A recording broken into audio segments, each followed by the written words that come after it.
A returnee from the days of Medarot 7, it is the shiny Garuda type clad in gold, GAL00 Garutman, with a kit of level drain, double melt, biped legs, and the leg ability of auto charge, which passively fills Metaforce gauge when attacking.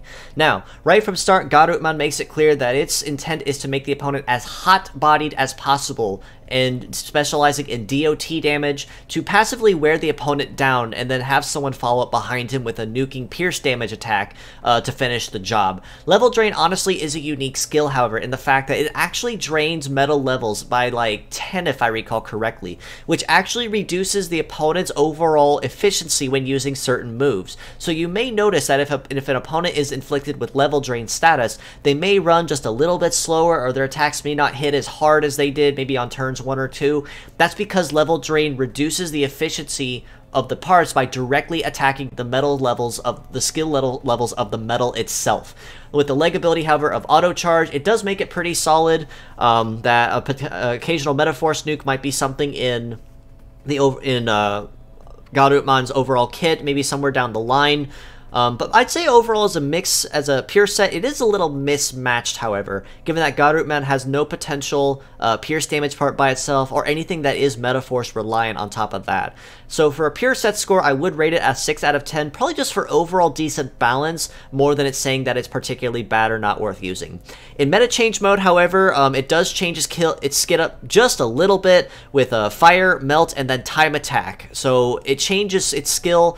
Time Attack is one, however, that does have pierce damage on it, so it is definitely worth making use of for there. It also changed its leg ability and its leg type from biped and auto charge to flight-legged and breakneck, which means that when it transforms, it'll be moving significantly faster.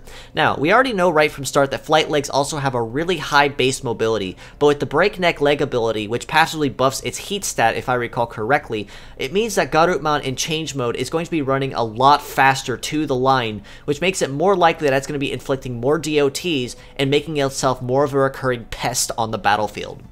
So like I said, pure set score 6 out of 10, mostly due to the lack of pierce damage potential, as Time Attack is really its only capability of pierce damage, but it is very heavily reliant on the Robattle clock ticking a lot of making a lot of ticks, and the battle prolonging for an extended period of time before it does deal anything lasting. So 6 out of 10 I'd argue, mostly just for the sake of balance more than overall viability. Plus, auto charge legs you generally can't go wrong with, so always very openly welcomed in that respect. Mixed parts score, I'd also rate about a 6 out of 10 for that balance as well. Level Drain may not be super handy, but a melt part for a DOT skill to have in the case you do need it will be openly welcomed. But the biped legs with auto charge will probably be the biggest and most MVP part of the set. So if you are going to snag Garutman, but you're not too gung-ho on picking up the set, if you do pick up the legs, I'd say you could very safely call it a day.